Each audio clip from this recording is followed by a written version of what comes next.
So hi everyone, and welcome to another Facebook and Instagram and YouTube live session tonight. And this is our session number 56 that I hold every Sunday evening, now at 8:30 p.m. Brisbane time. So it kind of gives a little bit more time for those ones that are working on a Sunday, and those ones in Brazil especially. I know that 7:30 a.m.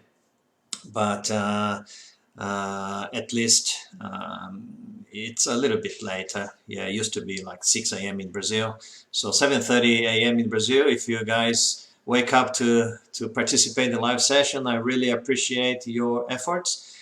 And tonight I will be answering some questions that I usually receive about the engineering qualification validation here in Australia. But first, for those that don't know me, my name is Gerson Ida. I'm the founder of www.engineersinaustralia.com, a website to share valuable content and useful information about the engineering qualification validation here in Australia.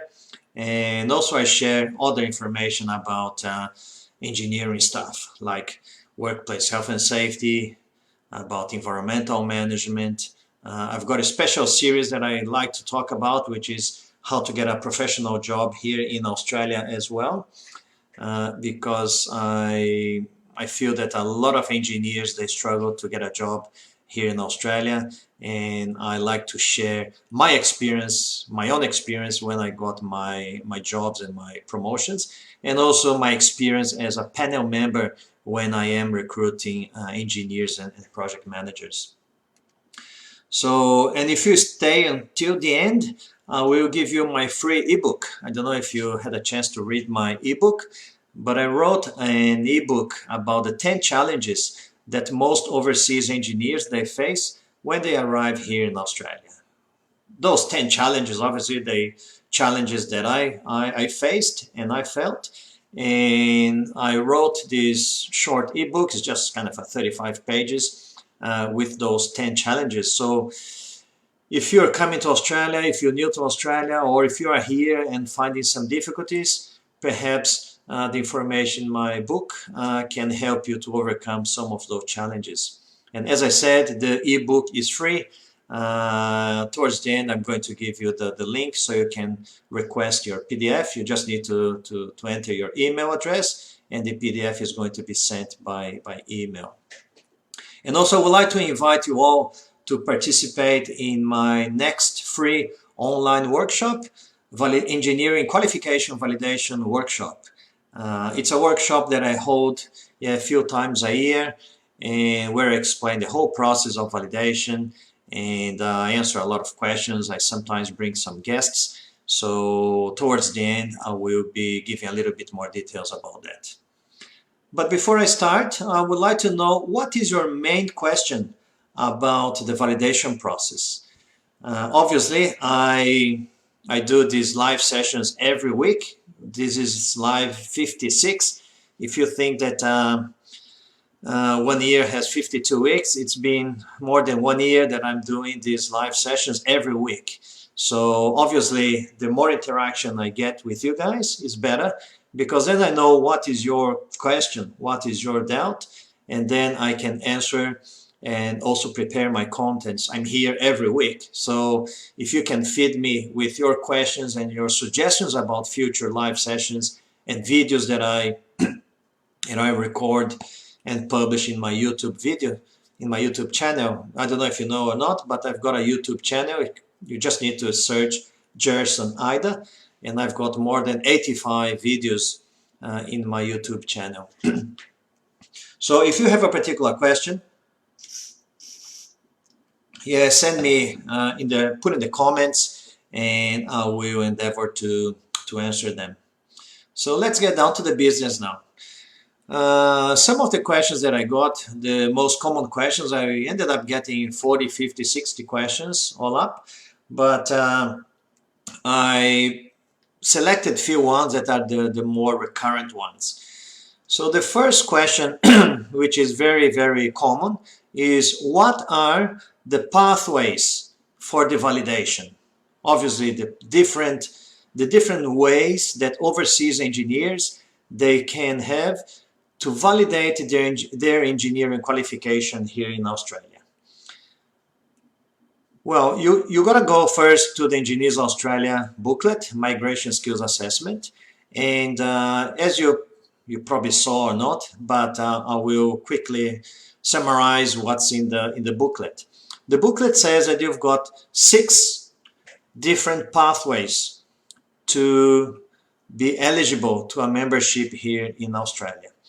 The first pathway, obviously, is, and I'm not going to go into details because then this live is going to be too long, and I'm not going to be able to answer the questions, but there are 6 pathways. The first pathway is if you graduated in a university where the course is recognized by Engineers Australia, here in Australia, an Australian university.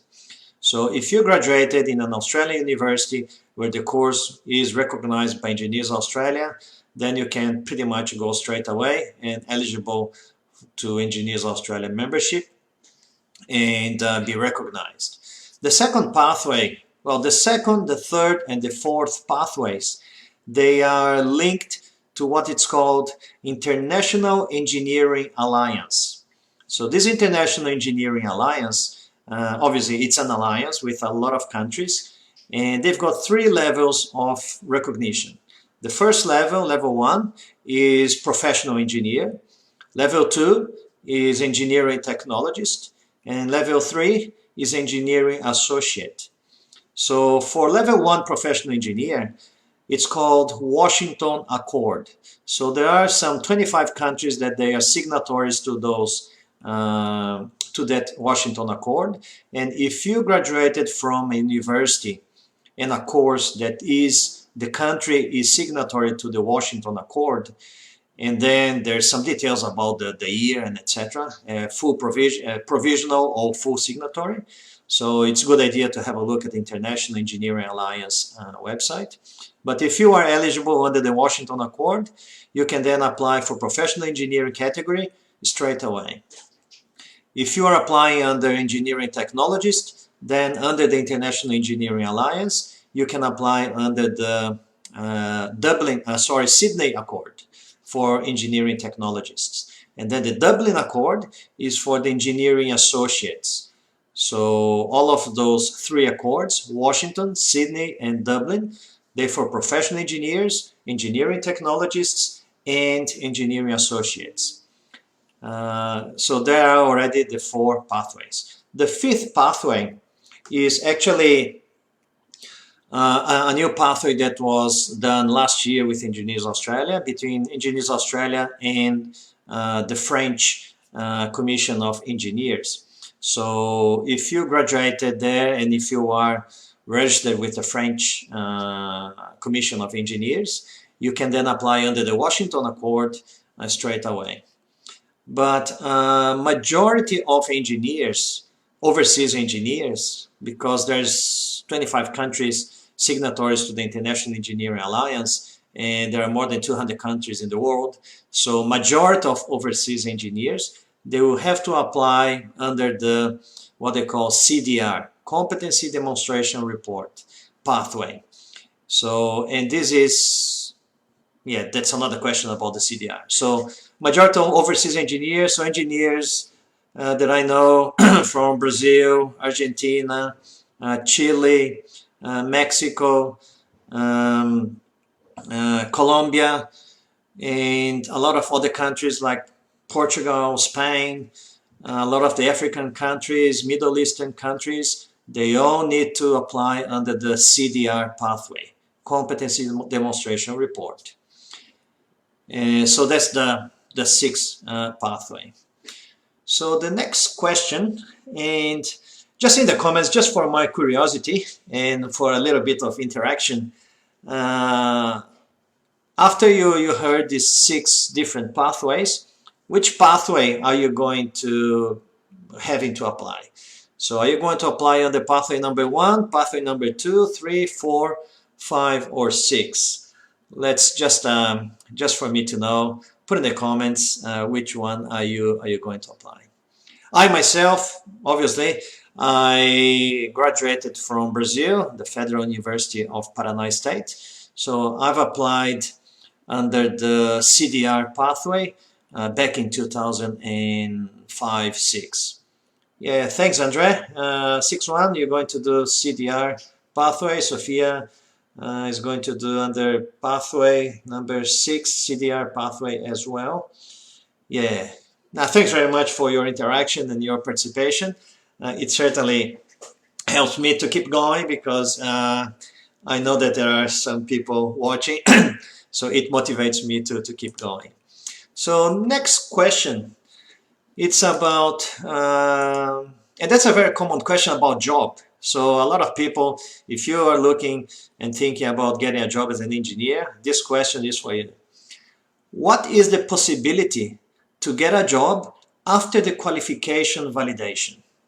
So that's a very common question that I get. People ask me, Gerson, if I get my engineering qualification validated by Engineers Australia, what's the possibility to get a job? And there are probably two different things. Thanks, Daudio. He's also going pathway number 6, which is CDR pathway. Thanks very much. So yeah, just when I'm looking a little bit here and there, because I've got one camera here for Facebook and YouTube, and the comments in YouTube is a little bit down, and then Instagram I got a little bit to the left, and Facebook comments I look to my left, down left here. So what's the possibility to get a job after the qualification validation? So as I said, there's probably two different things. One thing is to get the engineering qualification validated. And the other thing is to get a visa here in Australia that allows you to work either part-time or full-time. So some companies, they don't actually ask you to get your qualification validated. But in my opinion, and I'm just going to express my opinion, some people like it, other people, they don't like this opinion, but that's my opinion. I'm in the opinion that we are all engineers. And when we graduated as an engineer, we raised our right hand and we made, how can I say, a plea. We made, in Portuguese, would be juramento.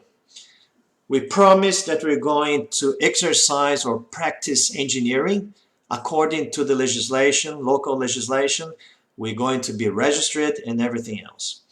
So, in my opinion, and when you read the Engineers Australia Code of Ethics, one of the pillars is that you are going to practice competently. And practicing competently means that you are deemed competent in the country that you are practicing. So, if you are practicing in Australia, you should be deemed competent by the Australian agency, in this case, Engineers Australia. So in my opinion, even though some companies, they don't ask you to be validated, you as an engineer, you know that you got to be validated and you got to be competent.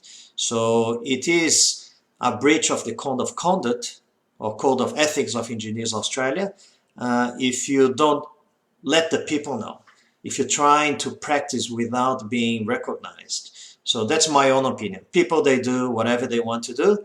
They got to bear the consequences after that. The other thing, obviously, is the work visa that some companies, they are hiring part-time. Other companies, they just hire full-time. Some companies, they do hire international students. Like me, when I got my first job, I was an international student. I was just working 20 hours and I showed my work. The company liked what I was doing, and we negotiated. They offered me a sponsorship so I could work full-time. But I ended up getting my visa not because of sponsorship. I did everything under the independent skilled migration visa. So even though I had a temporary sponsorship, I got my visa as a skilled independent. But you can get a job you can get a job as an international student. You just need to apply and focus in the right category. If you're just applying for full-time employment, you're probably not going to be called for an interview, because companies that are recruiting for a full-time employment, they obviously expecting people that they can work full-time. And if you can just work part-time, a hint that I give to you when you go to seek.com or indeed.com.au and other job-seeking websites, put an alert to let you know when a part-time position is available. Because if a company is recruiting for 20 hours a week, somebody to work 20 hours a week, then it fits you. And perhaps you start working part-time, and then they see the value that you are adding to the company, and then they could offer you a full-time or even a sponsorship. So, but obviously, nowadays with this recession and with this crisis about the coronavirus, there is much more supply in the market. As I said, probably in the last 2 weeks, we just completed a recruitment where I recruited a senior project manager, a civil engineer, fairly high level in our company, and with a salary about $110,000 per year, plus super and other things. We ended up having about 70 applicants, which shows that there's a lot of high qualified engineers in the market. And I can tell you that pretty much 90% of those engineers were already validated, were members of Engineers Australia, and a lot of them, they also chartered professional engineers, because we were hiring for a high level. But even if you are applying for entry level, like a graduate engineer or just a junior engineer, the companies will end up getting a lot of applicants. And put yourself in the shoes of the recruitment agency or the employer.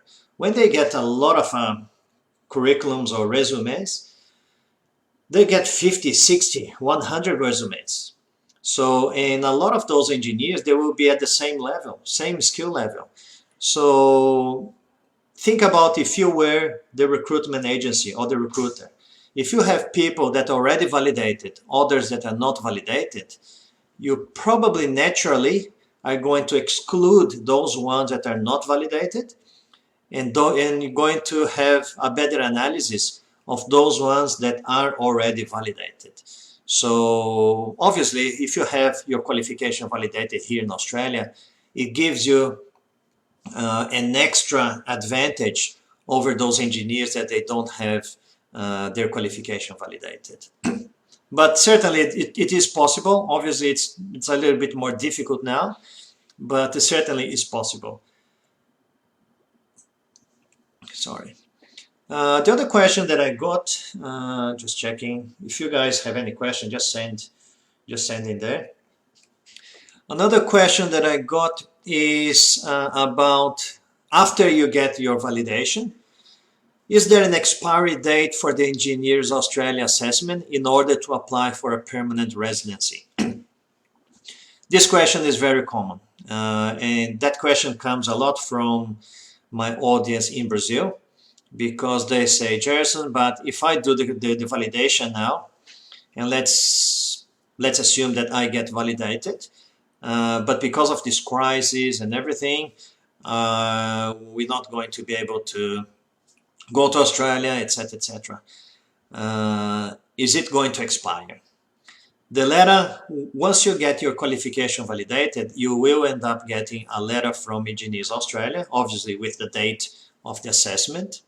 And then what can happen is that the immigration department or Department of Home Affairs, they may ask you to provide a new letter after 2 or 3 years. I'm not sure about the time frame. It's good to ask for a migration agent. But if they ask you a new letter after 2 or 3 years, If you go to the Engineers Australia website, there's actually one question and answer about that. Engineers Australia say that if you need to renew your letter, you just need to send an email to memberservices or memberservices at engineersaustralia.org.au, and they will send you a new letter. So you don't need to do a new validation process. You just need to ask for a new letter, and they're going to send you a new letter. Another question that I got was,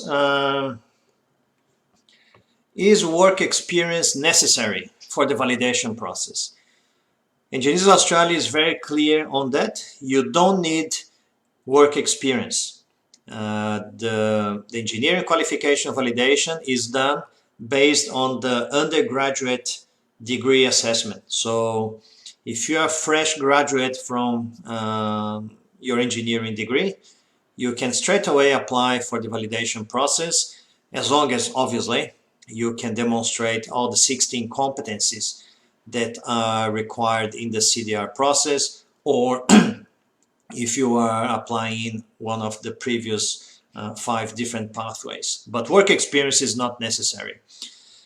Obviously, your academic experience gotta be somehow good, because you have to demonstrate 16 competencies, and if you didn't really have an active academic life, that you didn't really do a lot of assignments, or your assignments were not in good quality, or your supervised internship was not quite good as well, you may struggle then to produce the evidences for those 16 competencies. But if you did your engineering degree by the book, you did your assignments, you did your final thesis, whatever, and you did your internship, and you can produce the reports, you can produce the evidences, and demonstrating then the 16 competencies, you don't need work experience to be able to validate your qualification.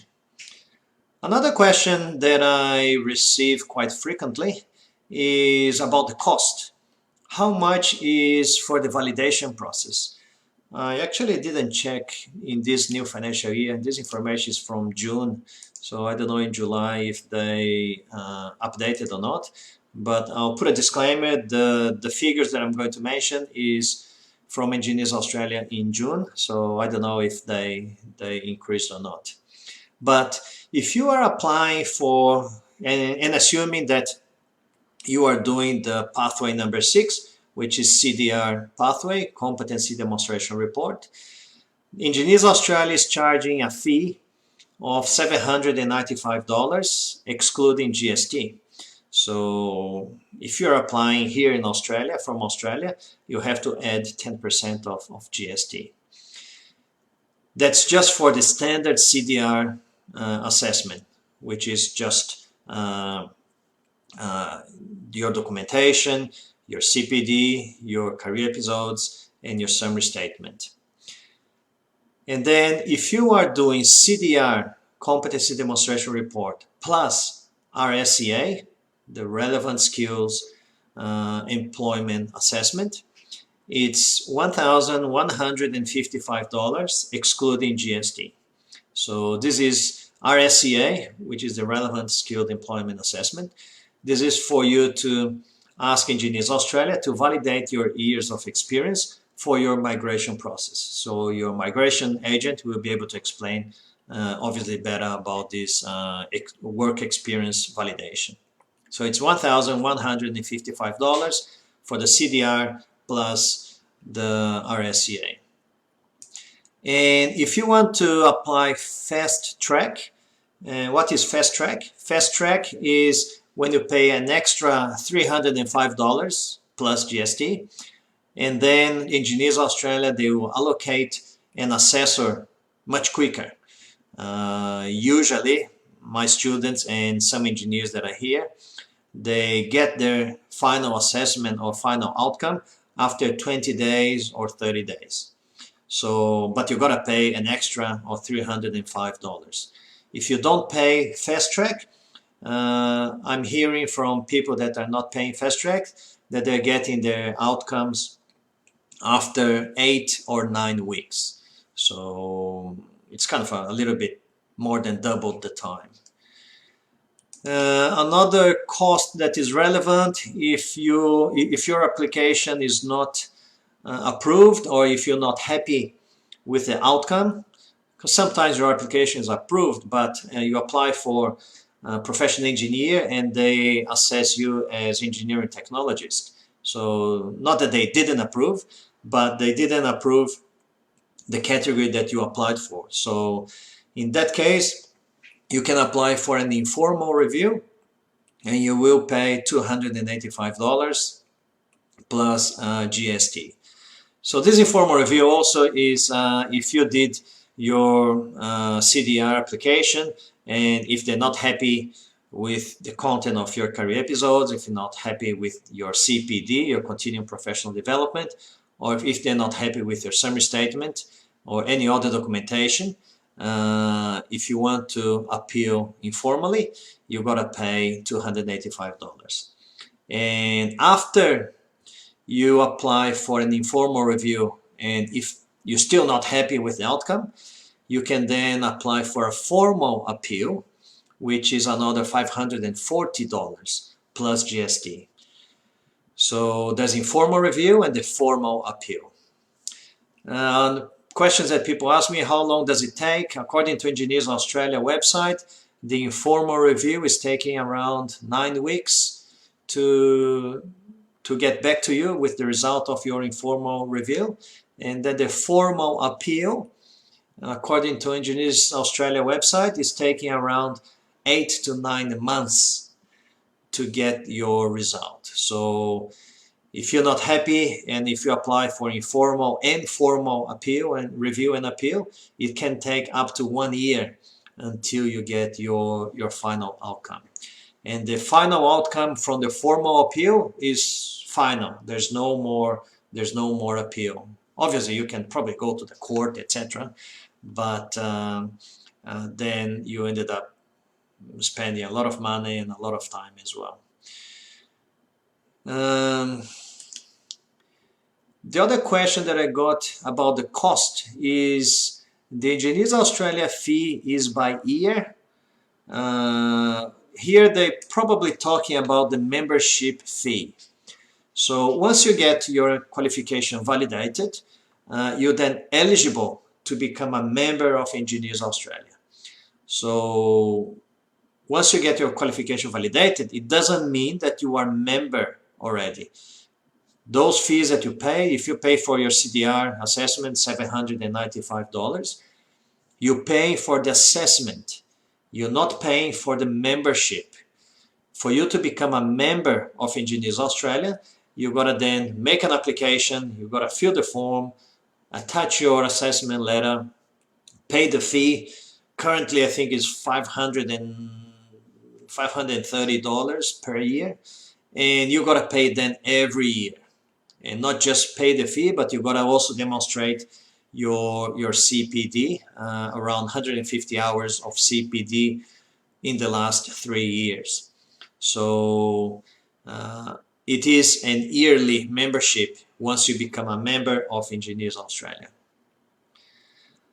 The other question that I got a question here on Facebook.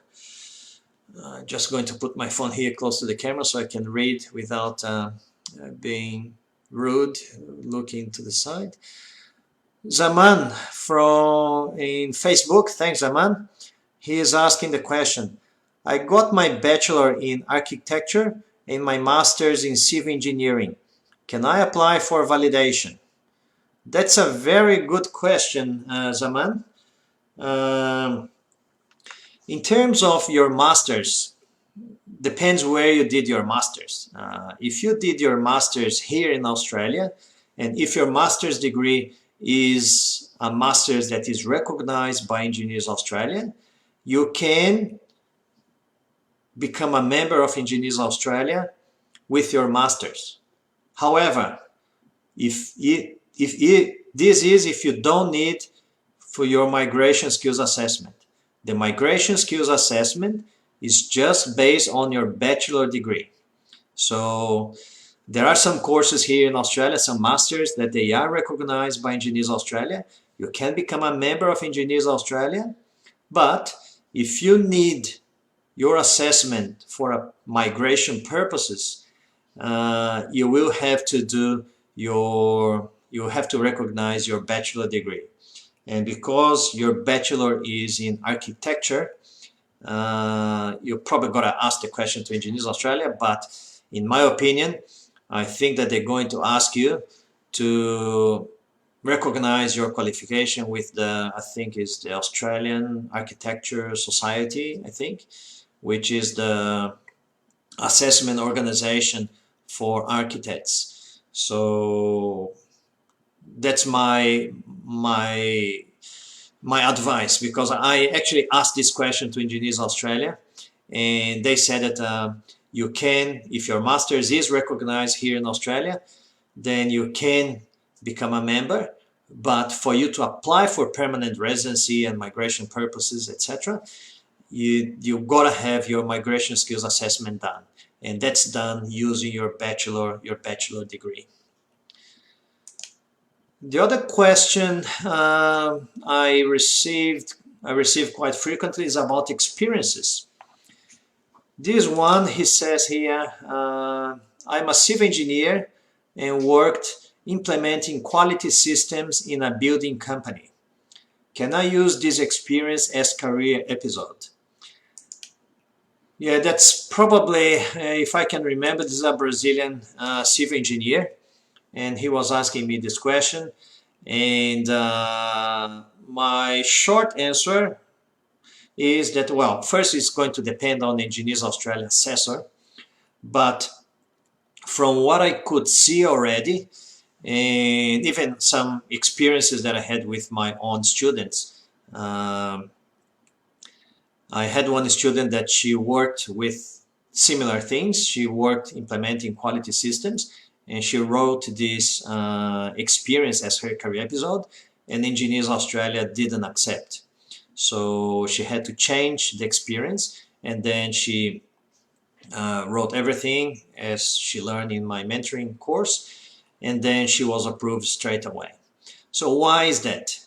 Because Engineers Australia, they follow the definition of occupation according to the ANZ SEO. Australian, New Zealand,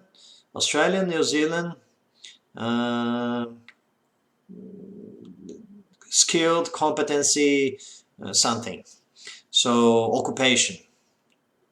So if you look at the civil engineer occupation definition according to ANZ SEO, it doesn't talk much about implementing quality systems. It can probably be a little bit for the technologist, but not for the professional engineer.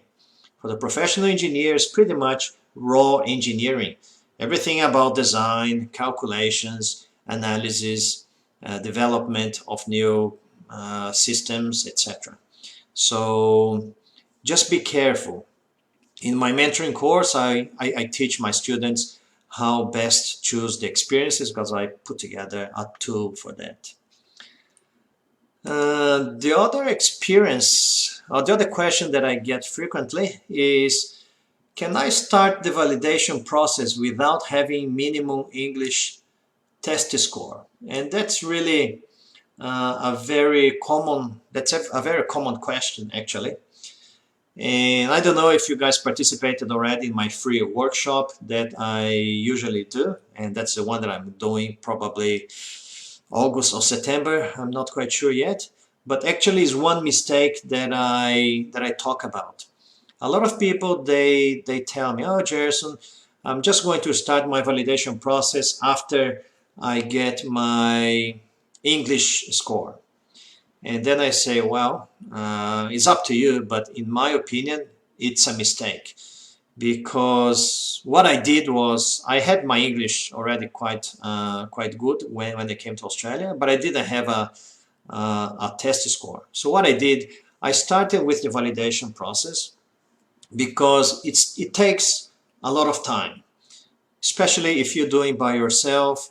You will do it, you have to redo it, and then you're going to read, you're not going to understand, and then you're going to be frustrated, you're going to stop, you're going to start again. So it's going to take probably what it took to me, 8 months. I know I have students that before they started my mentoring, they waited for like 3 years because they didn't know how to start and so on.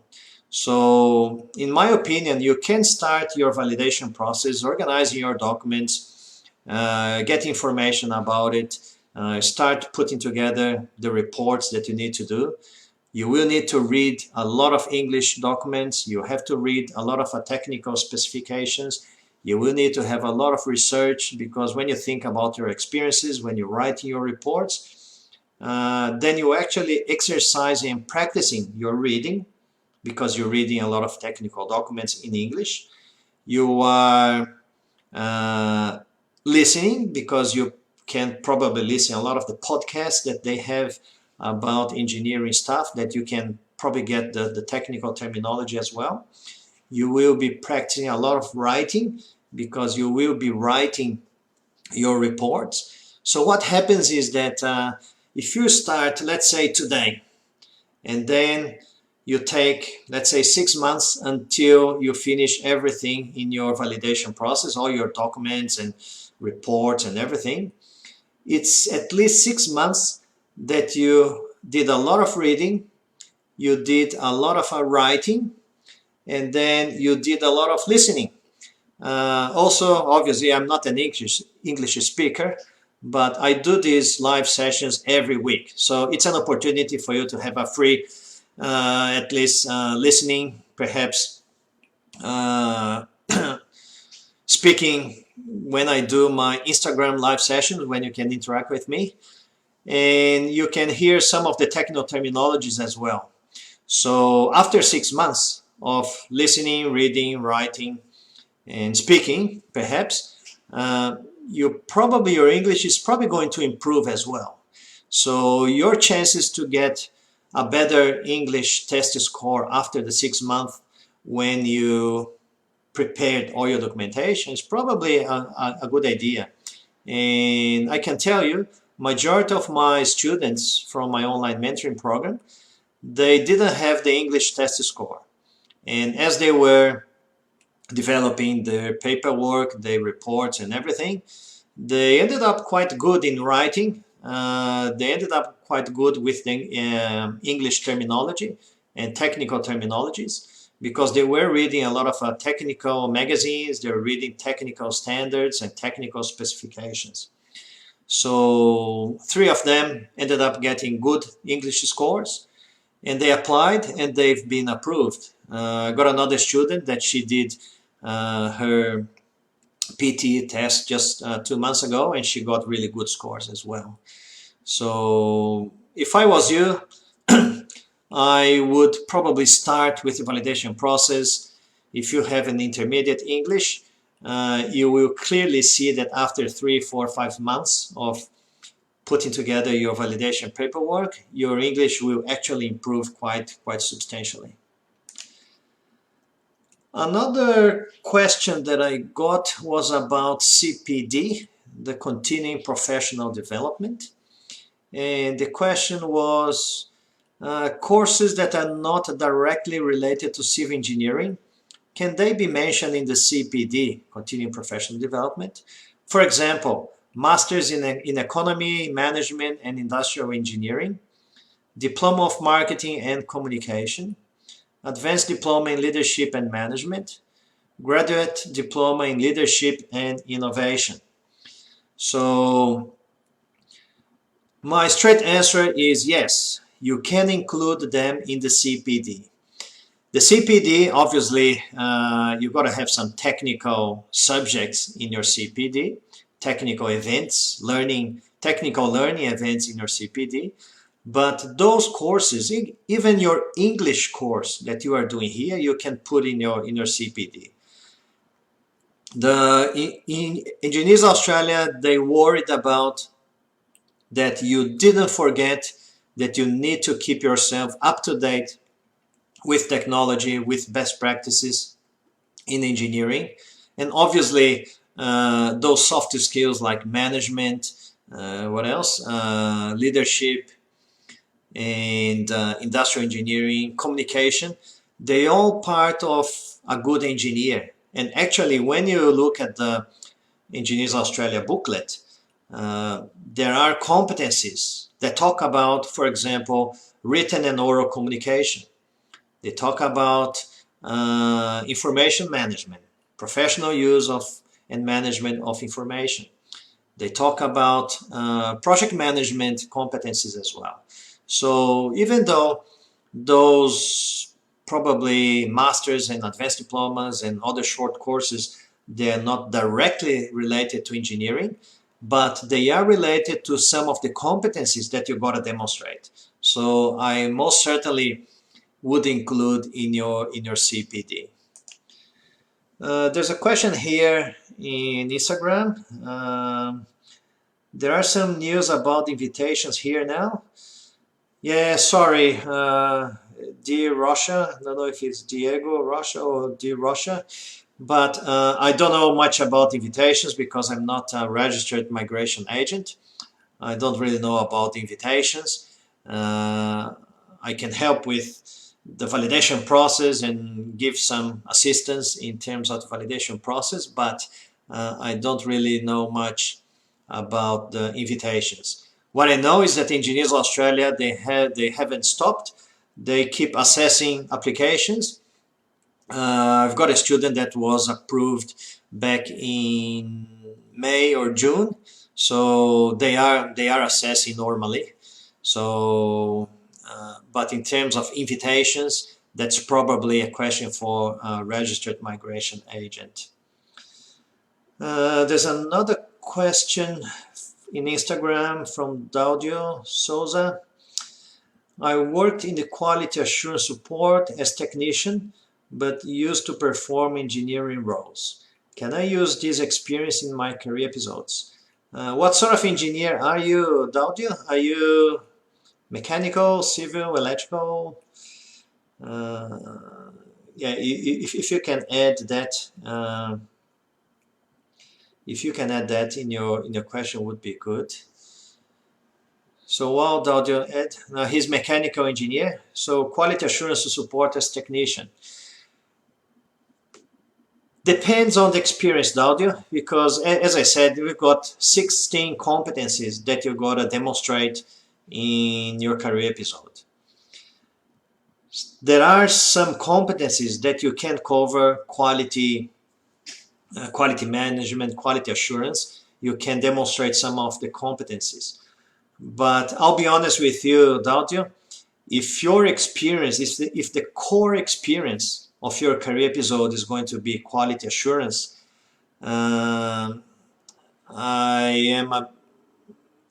depends on the assessor, obviously, from Engineers Australia, but from what I've seen from other applicants that they applied and they got, well, the experience was not approved, I would probably strongly advise you, if you're a mechanical engineer, you certainly have perhaps better experiences that you can use in your career episode. If it's not from work, I would strongly encourage you to perhaps go back to your academic studies and try to find a report or an assignment that you did when you were studying at university, because I can see that the quality assurance, especially if it is quality assurance support, you're not even doing the implementation of quality management. So that's certainly a very, it's lower level than a professional engineer.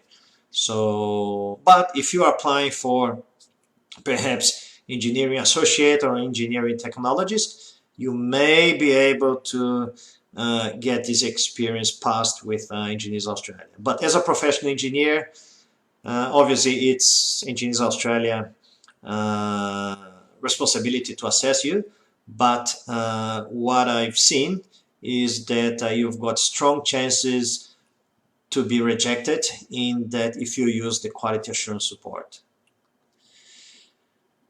So keep going with, we've got already, more than 45 minutes.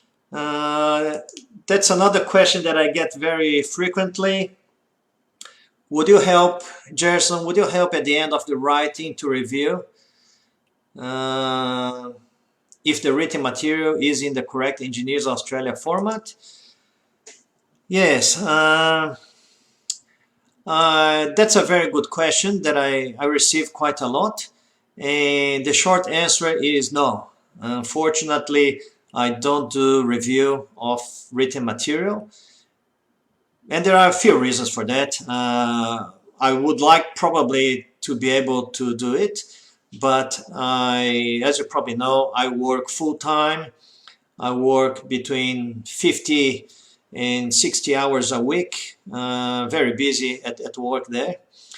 And all the spare time that I have, I've got a split between my family, my wife, my daughter, the house, and also this project that I do.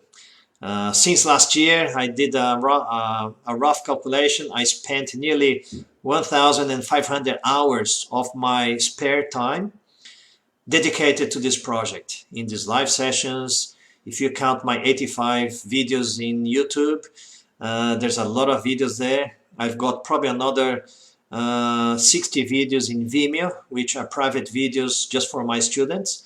So there's a lot of time. I don't really have time to review materials. A lot of people ask me to give consultancy for them, and I rejected all of the probably 40 or 50 requests that I received.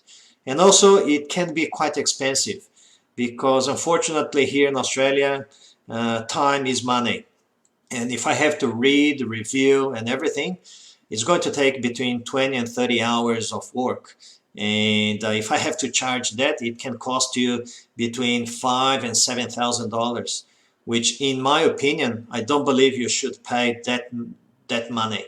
It's a lot of money. I know that some agents, they charge $5,000, $7,000. It's their job, obviously, but I think it's a lot of money. So I don't do review. What I do, because people ask me a lot and I couldn't help them, they ended up asking me to come up with something. So that's why I created my online mentoring group. And as the name says, it's a group of people. So it happens that as a group, then the cost is kind of a shared. And I teach how to prepare the CDR. I don't write because obviously it's a breach of the code of ethics. It's plagiarism. So I don't write it, but I teach how to write it. So I give a lot of examples of what the things that you can relate to your own experience. And then in the end of the mentoring, there are three classes, more than 15 hours of classes. And then I've got a mentoring group, VIP group in Telegram where people have my mentoring, direct access to me 24/7, and I teach them. So that's how I kind of managed to do. The enrollment is really accessible and it's not, in my opinion, for the time that you get and then material that you get and the access to my information as well that you get. The investment that you make is not good. It is not great. So, but I'm not talking about the mentoring now. I'm talking about those questions. I've got another question here in Instagram from Andre. Are you opening a new mentorship group? How much do you charge for the mentorship and how long does it take on average to get the qualification under your mentorship?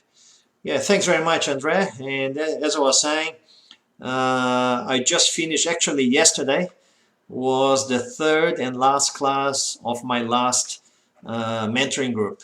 So the number of classes are 3 classes. So they vary between 3 and 5 hours each class.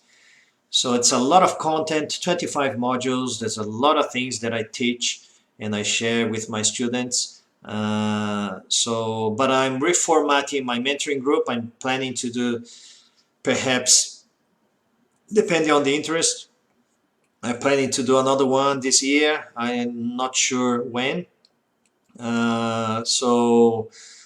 But the best thing for you to know when I'm going to open a new group or not is to certainly follow me on Instagram and be part of my Telegram group, because I put in my Telegram group news when I'm going to do the workshop, when I'm going to open new mentoring groups as well. In terms of the how much do I charge, yeah, it depends on the interest and depends on the number of people that are interested. I varied the fees, so I haven't decided yet if I'm going to open a new mentoring group. So I didn't think about I haven't thought about how much I'm going to charge, but I can guarantee to you, Andre, it's a fraction of a cost that you would pay for an agent. If you're going to pay an agent $7,000 for them to kind of help you to put together the CDR, the investment that you're going to do to be part of my mentoring group is going to be a fraction of that. I'm not talking about half. I'm not talking about 2/4. I'm not talking about a third. I'm going to talk about, it's a little bit more than 10%, but yeah, it's not $1,000. Well, at least until now, none of my mentoring programs, they were more than, they didn't reach $1,000. So for the time that you get, and then I usually put a lot of bonus when I open my mentoring groups as well. The last group, they ended up getting 9 bonuses. Just the bonuses, they were worth about $1,300. So that they got for free. So, but I'm not talking about that now. It's going to be probably sometime in August, September, if I decide to open a new mentoring group. And the other question, probably that's the last question. I've got a few more here, but I'll probably do next weekend as well. I do more question and answers because people get really interested. The question that I got here to finish tonight is what are, just before I read, well, I'll read the questions. What are the steps to validate my diploma? And I kind of split in 6 steps to validate the diploma or the qualification. But before I go to that, just because I promised before, if you want to register to my next free workshop, as you probably know or may not know, I usually do my free workshop. And I'm planning to do my free workshop perhaps in August or September. So depending on how many people I get validated, I ended up making this free workshop. So my workshop is called Engineering Qualification Validation Workshop, and my workshop is to help you to fulfill your dream to be recognized as an engineer in Australia. So to be able to be part of that, you just need to, we'll just share with you the, where's that? I'm going to share with you the link. So I shared already in Facebook. I'm going to share here in YouTube. And then in Instagram, you can go to my bio. There is actually a button there, but I'm going to share here anyway. www.bit.ly/register-vf. So I put in the comments in Instagram as well. You just need to put your email address, and then you will receive the confirmation. You will say that Facebook is off, but actually for me looks it's still live. So that's interesting. Anyway, Instagram is going to be finishing in 1.5 minutes because it's limited of 1 hour. So if you finish in Instagram, you just need to go to my Facebook Engineers in Australia page, and I'm probably going to be finishing there. I'm just going to put the link to the free ebook, so you can download. And then challenges, and then there's the Portuguese version, www.bit.ly/ebook 10 desafios. So Instagram, when it finishes here, you can go to Facebook. I'm probably still live in there, and I will be answering the last question with the 6 steps. And, or even if you go to YouTube, if you're not registered, subscribe to my YouTube channel. Please subscribe to my YouTube channel. Just got 280 something subscribers. It's really good if you could help me to grow my YouTube channel. If you just follow or search Gerson Ida in my YouTube channel, you are able to find me and subscribe. So for Instagram, I would like to thank you very much, and I'll see you in Facebook or YouTube, and I'll keep going there. Bye-bye. All right, Facebook and YouTube. So answering those questions, what are the steps to validate my engineering qualification?